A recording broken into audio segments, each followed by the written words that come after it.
Good evening student, शिक्षा की पाठशाला में आपका स्वागत है। आज आपके लिए सभी प्रतियोगी परीक्षाओं में बार बार पूछे जाने वाले समान अध्ययन के कुछ महत्वपूर्ण प्रश्न लेकर आए हैं, जो कि आने वाले एग्जाम की दृष्टि से बहुत ही महत्वपूर्ण है। आशा करते हैं कि वीडियो आपको अच्छा लगेगा। अगर वीडियो अच्छा लगे तो लाइक, शेयर, कमेंट, सब्सक्राइब जरूर करें। चलिए शुरू करते हैं पहले प्रश्न से। क्वेश्चन है, कौन संसार में सबसे अधिक तीव्रता से काटता है? बताइए स्टूडेंट। ऑप्शन है अफ्रीकी बिच्छू, पनामा की दीमक, ऑस्ट्रेलिया की गिलहरी, भारतीय कोबरा। इनमें से कौन सा ऑप्शन सही है? तो पनामा की दीमक जो है सबसे तेज काटती है। ओके, याद रखिए स्टूडेंट, ऑप्शन 20 का राइट होगा। संसार में सबसे अधिक तीव्रता से काटने वाला कौन है? पनामा की दीमक। ओके, चलिए अगला प्रश्न देखते हैं। महत्वपूर्ण प्रश्न है, भारतीय संविधान में कितने मूल कर्तव्य दिए गए हैं? ऑप्शन है 9, 10, 11, 8। बताइए स्टूडेंट, भारतीय संविधान में कितने मूल कर्तव्य दिए गए हैं? तो 11 मूल कर्तव्य दिए गए हैं। मूल कर्तव्यों की संख्या कितनी है? 11। ऑप्शन सी इसका राइट होगा। ओके, चलिए अगला प्रश्न देखते हैं। महत्वपूर्ण प्रश्न है, बताइए स्टूडेंट, त्रिपुरा राज्य को कब भारत के पूर्ण राज्य का दर्जा दिया गया था? महत्वपूर्ण प्रश्न है। ऑप्शन है 21 जनवरी 1956, 21 जनवरी 1972, 21 जनवरी 1975, 21 जनवरी 1947। बताइए स्टूडेंट, त्रिपुरा राज्य को भारत का पूर्ण राज्य का दर्जा कब दिया गया था? तो 21 जनवरी 1972 को पूर्ण राज्य का दर्जा दिया गया था त्रिपुरा राज्य को। ओके, याद रखिएगा, महत्वपूर्ण प्रश्न है। ऑप्शन 20 का राइट होगा। चलिए अगला प्रश्न देखते हैं। महत्वपूर्ण प्रश्न है, देश का तीसरा सबसे छोटा राज्य कौन है? ऑप्शन है गोवा, असम, तेलंगाना, त्रिपुरा। बताइए स्टूडेंट, महत्वपूर्ण प्रश्न है, देश का सबसे तीसरा छोटा राज्य कौन है? तो त्रिपुरा है। ओके, याद रखिएगा, त्रिपुरा जो है देश का तीसरा सबसे छोटा राज्य। ऑप्शन डी इसका राइट होगा। चलिए अगला प्रश्न देखते हैं। प्राचीनतम वेद कौन सा है? महत्वपूर्ण प्रश्न है, बताइए प्राचीनतम वेद कौन सा है? ऑप्शन है ऋग्वेद, अथर्ववेद, यजुर्वेद, सामवेद। बताइए स्टूडेंट, प्राचीनतम वेद कौन सा है? तो ऋग्वेद को प्राचीनतम वेद माना गया। ओके, याद रखिएगा, महत्वपूर्ण प्रश्न है। ऑप्शन ए इसका राइट होगा। ओके, चलिए अगला प्रश्न देखते हैं। ऋग्वेद में कितने मंडल हैं? महत्वपूर्ण प्रश्न है, ऋग्वेद में कितने मंडल हैं? ऑप्शन है 8, 9, 10, 11। बताइए स्टूडेंट, ऋग्वेद में कितने मंडल हैं? तो ऋग्वेद में स्टूडेंट 10 मंडल हैं। मंडलों की संख्या कितनी है ऋग्वेद में? 10। ओके, याद रखिएगा, महत्वपूर्ण प्रश्न है। ऑप्शन सी इसका राइट होगा। चलिए अगला प्रश्न देखते हैं।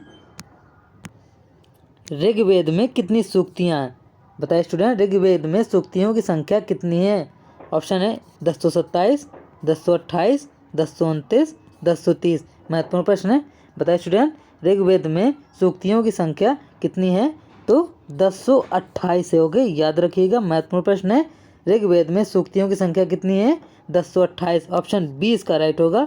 ओके, चलिए अगला प्रश्न देखते हैं। ऋग्वेद को पढ़ने वाले ऋषि को क्या कहा जाता है? ऑप्शन है संत, बैरागी, होत्र, गोत्र। महत्वपूर्ण प्रश्न है, बताइए स्टूडेंट, ऋग्वेद को पढ़ने वाले ऋषि को क्या कहा जाता है? तो होत्र कहा जाता है। क्या कहा जाता है? होत्र कहा जाता है। ऑप्शन सी इसका राइट होगा। याद रखिए, महत्वपूर्ण प्रश्न है। ओके, चलिए अगला प्रश्न देखते हैं। मोस्ट इम्पॉर्टेंट क्वेश्चन है, रामायण में मांडवी किसकी पत्नी थी? ऑप्शन है लक्ष्मण, मेघनाथ, सुग्रीव, भरत। बताइए स्टूडेंट, रामायण में मांडवी किसकी पत्नी थी? तो भरत की पत्नी थी। याद रखिए स्टूडेंट, भरत की पत्नी रामायण में मांडवी थी। ओके, याद रखिए, महत्वपूर्ण प्रश्न है। ऑप्शन डी इसका राइट होगा। ओके, अच्छा ये बताइए लक्ष्मण की पत्नी कौन थी? बताइए स्टूडेंट, लक्ष्मण की पत्नी कौन थी? तो लक्ष्मण की पत्नी का नाम था उर्मिला। क्या नाम था स्टूडेंट? उर्मिला। ओके, ओके, याद रखिए, लक्ष्मण की पत्नी का नाम उर्मिला था। और मेघनाथ की पत्नी का नाम क्या था? मेघनाथ की पत्नी का नाम था सुलोचना। क्या नाम था स्टूडेंट? सुलोचना। याद रखिए, महत्वपूर्ण प्रश्न क्वेश्चन है, नोट करते रहिए। सुलोचना। और सुग्रीव की पत्नी का नाम क्या था स्टूडेंट? सुग्रीव की पत्नी का नाम था रूमा। याद रखिए, महत्वपूर्ण प्रश्न है, इनसे एक क्वेश्चन जरूर मिलता है हर एक एग्जाम में। तो रामायण में मांडवी किसकी पत्नी थी? तो भरत की पत्नी थी। लक्ष्मण की पत्नी का नाम क्या था? उर्मिला। और सुग्रीव की पत्नी का नाम क्या था? रूमा। मेघनाथ की पत्नी का नाम क्या था? सुलोचना। ओके, याद रखिए, सभी महत्वपूर्ण क्वेश्चन है। चलिए अगला प्रश्न देखते हैं। महत्वपूर्ण प्रश्न है, शिव किला दर्रा हिमालय की किस घाटी में स्थित है? ऑप्शन है नाभा घाटी, चंद्रा घाटी, कुल्लू घाटी, सतलज घाटी। बताइए स्टूडेंट, शिव किला दर्रा हिमालय की किस घाटी में स्थित है? तो सतलज घाटी में स्थित है। कहाँ स्थित है? सतलज घाटी में। ओके, याद रखिए, महत्वपूर्ण प्रश्न है, ऑप्शन डी इसका राइट होगा। ओके, चलिए अगला क्वेश्चन देखते हैं। महत्वपूर्ण प्रश्न है, शिव किला दर्रा किसको जोड़ता है? ऑप्शन है शिमला से तिब्बत, तिब्बत से हिमाचल, तिब्बत से चंडीगढ़, तिब्बत से नेपाल। बताइए स्टूडेंट, शिव किला दर्रा किसको जोड़ता है? तो शिमला से तिब्बत को जोड़ता है। याद रखिए, शिमला से तिब्बत। ओके, महत्वपूर्ण प्रश्न है, ऑप्शन ए इसका राइट होगा। ओके, चलिए अगला प्रश्न देखते हैं। भारत का संविधान कितने समय में लिखा गया था? महत्वपूर्ण प्रश्न है, बताइए स्टूडेंट। 2 वर्ष से अधिक किंतु 3 वर्ष से कम अवधि में। 3 वर्षों में, 3 वर्षों से अधिक अवधि में, 2 वर्षों में। बताइए स्टूडेंट, भारत का संविधान कितने समय में लिखा गया था? तो 2 वर्ष से अधिक किंतु 3 वर्ष की कम अवधि में। ऑप्शन ए इसका राइट होगा। ओके, अच्छा ये बताइए कि भारत का संविधान कितने दिन में लिखा गया था? तो 2 साल 11 माह और कितने? 2 साल 11 माह और 18 दिन में लिखा गया था। ओके, याद रखिए, 2 साल 11 माह और 18 दिन लगा था भारत का संविधान बनने में। ओके, याद रखिए, महत्वपूर्ण प्रश्न है। चलिए अगला प्रश्न देखते हैं। संविधान के प्रारूप पर कुल कितने दिन बहस हुई थी? महत्वपूर्ण प्रश्न है, बहुत ही महत्वपूर्ण है। ऑप्शन है 111 दिन, 112 दिन, 113 दिन, 114 दिन। बताइए स्टूडेंट, संविधान के प्रारूप पर कुल कितने दिन बहस हुई थी? तो इसका ऑप्शन कौन सा है? 114 दिन बहस हुई थी। ऑप्शन डी इसका राइट होगा। ओके, याद रखिए, महत्वपूर्ण प्रश्न है, संविधान के प्रारूप पर कुल कितने दिन बहस हुई थी? तो 114 दिन बहस हुई थी। ओके, चलिए अगला प्रश्न देखते हैं। संविधान के निर्माण में कुल कितने रुपयों का व्यय हुआ था? महत्वपूर्ण प्रश्न है, बताइए स्टूडेंट। 63,96,729, 65,97,730, 67,98,731, 66,89,760। बताइए स्टूडेंट, तो ऑप्शन ए इसका राइट होगा। 63,96,729 रुपयों का कुल व्यय हुआ था। ओके, याद रखिए, महत्वपूर्ण क्वेश्चन है। चलिए अगला प्रश्न देखते हैं। संविधान को संविधान सभा द्वारा कब पारित किया गया था? महत्वपूर्ण प्रश्न है। ऑप्शन है 26 नवंबर 1950, 26 नवंबर 1949, 26 नवंबर 1948, 26 नवंबर 1947। बताइए स्टूडेंट, संविधान को संविधान सभा द्वारा कब पारित किया गया था? तो 26 नवंबर 1949 में इसको पारित किया गया था। ओके, लागू कब हुआ था? तो 26 जनवरी 1950 को संविधान हमारा लागू हुआ था। ओके, याद रखिएगा, महत्वपूर्ण प्रश्न है, ऑप्शन बी इसका राइट होगा। 26 नवंबर 1949 को पारित हुआ था। ओके, चलिए अगला प्रश्न देखते हैं। मुगल काल में पुलिस बल के मुखिया को क्या कहा जाता था? महत्वपूर्ण प्रश्न है, मुगल काल में पुलिस बल के मुखिया को क्या कहा जाता है? ऑप्शन है दारोगा, फौजदार, सूबेदार, कोतवाल। बताइए स्टूडेंट, मुगल काल में पुलिस बल के मुखिया को क्या कहा जाता था? तो कोतवाल कहा जाता था। क्या कहा जाता था स्टूडेंट? कोतवाल कहा जाता था मुगल काल में पुलिस बल के मुखिया को। ओके, याद रखिए, ऑप्शन डी इसका राइट होगा। ओके, चलिए अगला प्रश्न देखते हैं। भारत के प्रथम गृह मंत्री कौन थे? बताइए स्टूडेंट, महत्वपूर्ण प्रश्न है। ऑप्शन है सरदार पटेल, बाबू जगजीवन राम, मोरारजी देसाई, गोविंद बल्लभ पंत। बताइए स्टूडेंट, भारत के प्रथम गृह मंत्री कौन थे? तो सरदार पटेल जी थे। कौन थे? सरदार पटेल जी भारत के प्रथम गृह मंत्री थे। ऑप्शन ए इसका राइट होगा। याद रखिए, महत्वपूर्ण प्रश्न है। चलिए अगला प्रश्न देखते हैं। भारत के प्रथम श्रम मंत्री कौन थे? ऑप्शन है सरदार पटेल, बाबू जगजीवन राम, मोरारजी देसाई, गोविंद बल्लभ पंत। महत्वपूर्ण प्रश्न है, बताइए स्टूडेंट, भारत के प्रथम श्रम मंत्री कौन थे? तो बाबू जगजीवन राम भारत के प्रथम श्रम मंत्री थे। कौन थे? बाबू जगजीवन राम। ओके, याद रखिए महत्वपूर्ण प्रश्न, ऑप्शन 20 का राइट होगा। ओके, चलिए अगला प्रश्न देखते हैं। उत्तर प्रदेश के प्रथम मुख्यमंत्री कौन थे? महत्वपूर्ण प्रश्न है, मोस्ट इम्पॉर्टेंट है। ऑप्शन है सरदार पटेल, बाबू जगजीवन राम, मोरारजी देसाई, गोविंद बल्लभ पंत। बताए स्टूडेंट, उत्तर प्रदेश के प्रथम मुख्यमंत्री कौन थे? तो गोविंद बल्लभ पंत जी थे। कौन थे? गोविंद बल्लभ पंत जी उत्तर प्रदेश के कौन थे? प्रथम मुख्यमंत्री थे। कौन थे? गोविंद बल्लभ पंत जी। ओके, याद रखिए महत्वपूर्ण प्रश्न, ऑप्शन डी इसका राइट होगा। ओके, चलिए अगला प्रश्न देखते हैं। गोल्डन पेन ऑफ फ्रीडम पुरस्कार किससे संबंधित है? महत्वपूर्ण प्रश्न है, बताइए स्टूडेंट। ऑप्शन है खेल संपादकीय, सिने कला, साहित्य संबंधी लेखन, पत्रकारिता। बताइए student, golden pain of freedom पुरस्कार किससे संबंधित है? तो पत्रकारिता से संबंधित है। किससे संबंधित है? पत्रकारिता से संबंधित है। अंतर्राष्ट्रीय पत्रकारिता से संबंधित है golden pain of freedom. Okay, option D इसका राइट होगा। याद रखिए महत्वपूर्ण प्रश्न है। चलिए अगला प्रश्न देखते हैं। गोल्डन पेन ऑफ फ्रीडम पुरस्कार कब शुरू किए गए थे? महत्वपूर्ण प्रश्न है। गोल्डन पेन ऑफ फ्रीडम पुरस्कार कब शुरू किए गए थे? 1960, 1961, 1962, 1963। बताए student, golden pain of freedom पुरस्कार की शुरुआत कब हुई थी? तो 1961 ईस्वी में हुई थी। याद रखिए महत्वपूर्ण प्रश्न है। ओके, चलिए अगला प्रश्न देखते हैं। जो जल साबुन लगाने पर अच्छा झाग नहीं बना पाता उसे क्या कहते हैं? महत्वपूर्ण प्रश्न है, बताइए स्टूडेंट। जो जल साबुन लगाने पर अच्छा झाग नहीं बना पाता उसे क्या कहते हैं? ऑप्शन है खारा जल, भारी जल, मृदु जल, संक्रमित जल। तो खारा जल कहते हैं उसे। क्या कहते हैं स्टूडेंट? खारा जल। जो साबुन लगाने पर अच्छा झाग नहीं बना पाता उसे खारा जल कहा जाता है। ऑप्शन ए इसका राइट होगा। ओके, याद रखिए महत्वपूर्ण प्रश्न है। चलिए अगला प्रश्न देखते हैं। किस अणुओं की अधिकता के कारण जल में झाग नहीं बनता है? महत्वपूर्ण प्रश्न है, याद रखिए। किस अणुओं की अधिकता के कारण जल में झाग नहीं बनता है? ऑप्शन है कैल्शियम और फास्फोरस, कैल्शियम और मैग्नीशियम, कैल्शियम और ऑक्सीजन, कैल्शियम और कार्बन डाइऑक्साइड। महत्वपूर्ण प्रश्न है, याद रखिए। तो कैल्शियम और मैग्नीशियम। क्या ऑप्शन दोस्तों?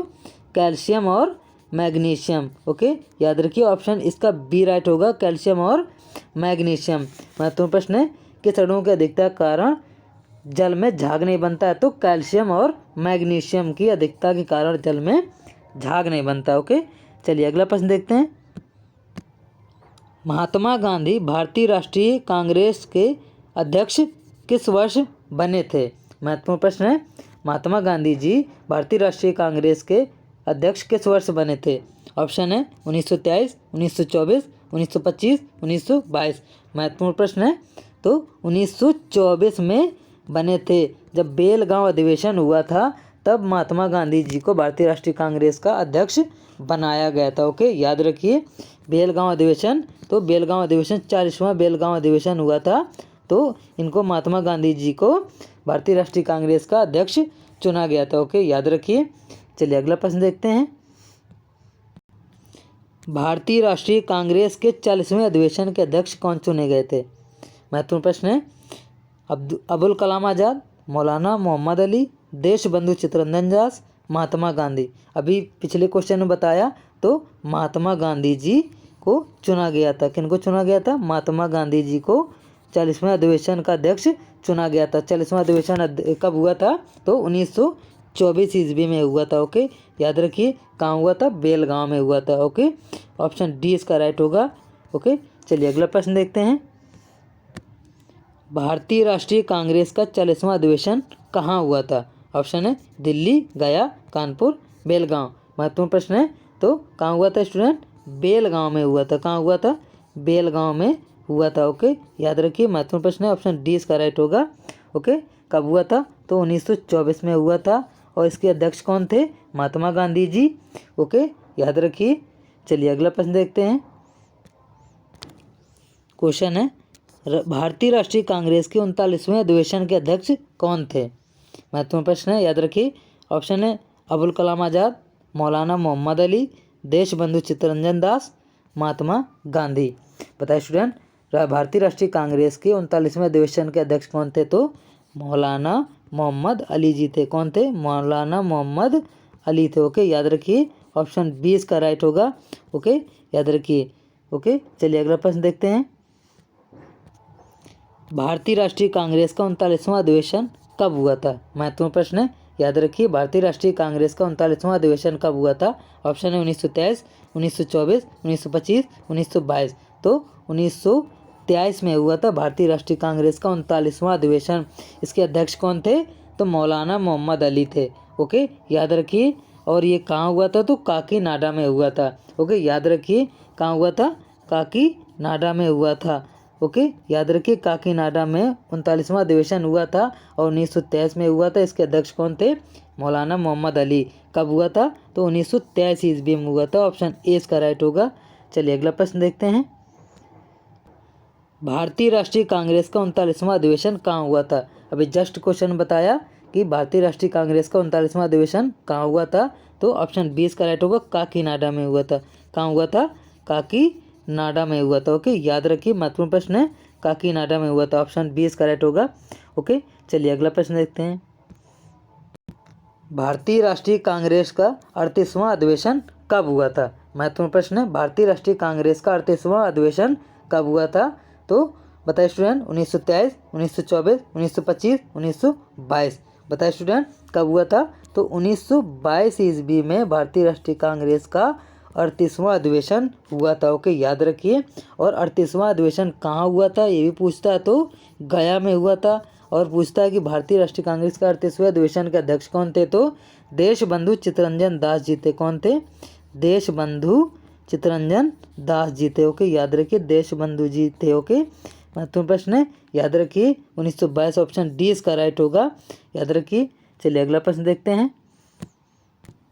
भारतीय राष्ट्रीय कांग्रेस का 38वां अधिवेशन कहाँ हुआ था? महत्वपूर्ण प्रश्न है।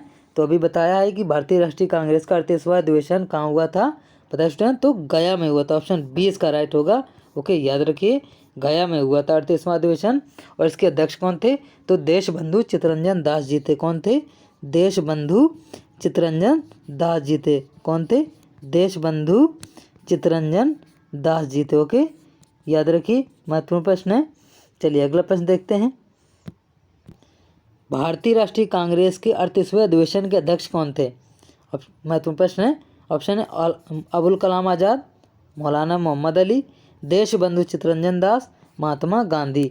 तो अभी क्वेश्चन बताया कि भारतीय राष्ट्रीय कांग्रेस के 38वें अधिवेशन के अध्यक्ष कौन थे? तो देश बंधु चित्तरंजन दास जी थे। ओके, ये अधिवेशन कब हुआ था 38वां?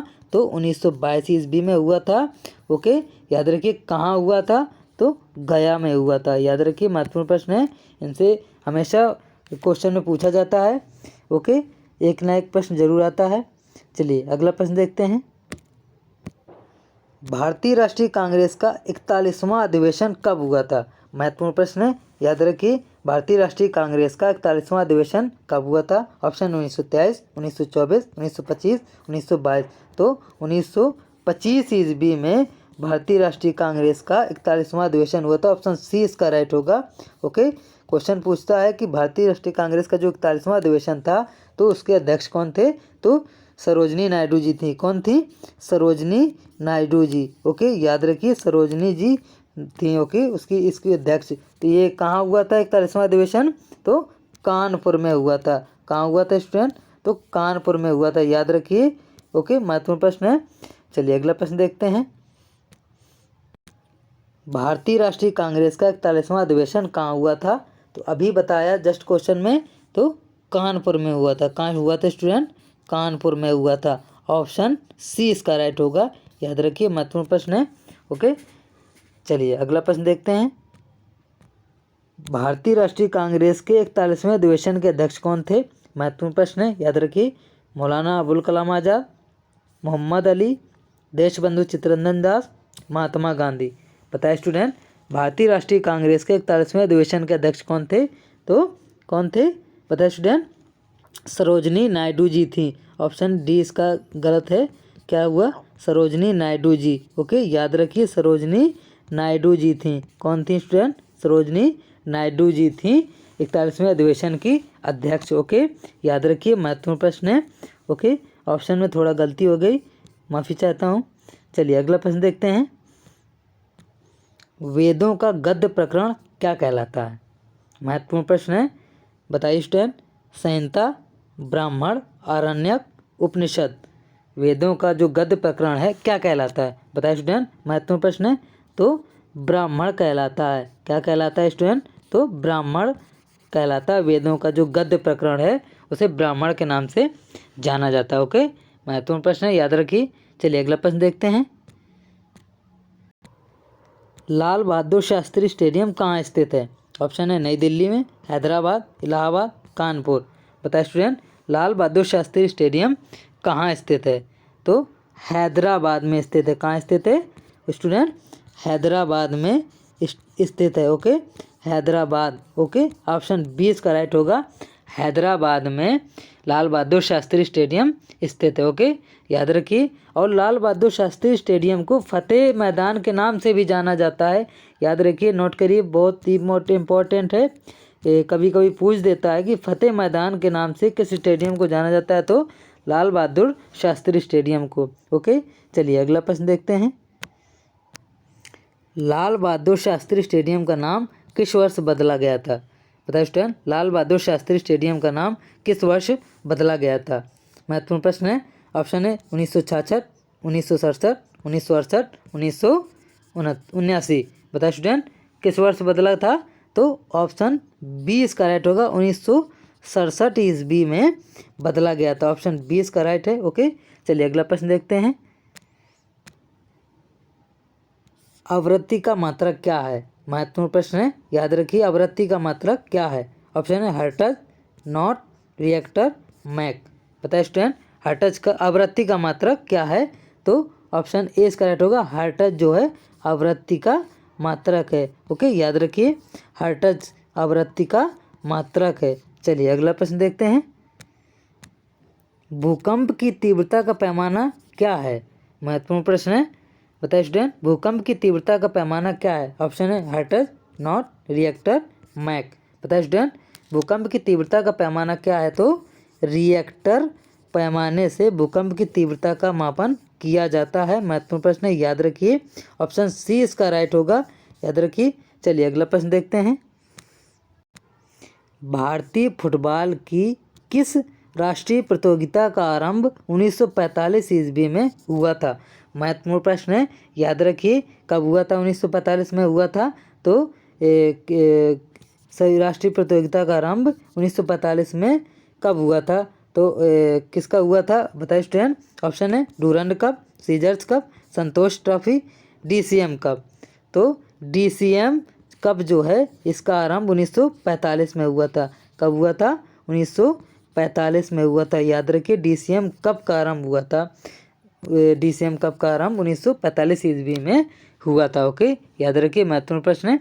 चलिए अगला प्रश्न देखते हैं। डीसीएम कप की शुरुआत कहाँ से हुई थी? ये भी महत्वपूर्ण प्रश्न है। बताइए स्टूडेंट, डीसीएम कप की शुरुआत कहाँ से हुई थी? ऑप्शन है दिल्ली, कानपुर, इलाहाबाद, मुंबई। बताइए स्टूडेंट, कहाँ से हुई थी? तो ऑप्शन ए दिल्ली से इसकी शुरुआत हुई थी। कहाँ से हुई थी? दिल्ली से इसकी शुरुआत हुई थी। ऑप्शन ए इसका राइट होगा। डीसीएम कप की शुरुआत कहाँ से हुई थी? तो दिल्ली से हुई थी। ओके, याद रखिए, महत्वपूर्ण प्रश्न है। चलिए अगला प्रश्न देखते हैं। डूरंड कप की शुरुआत कब हुई थी?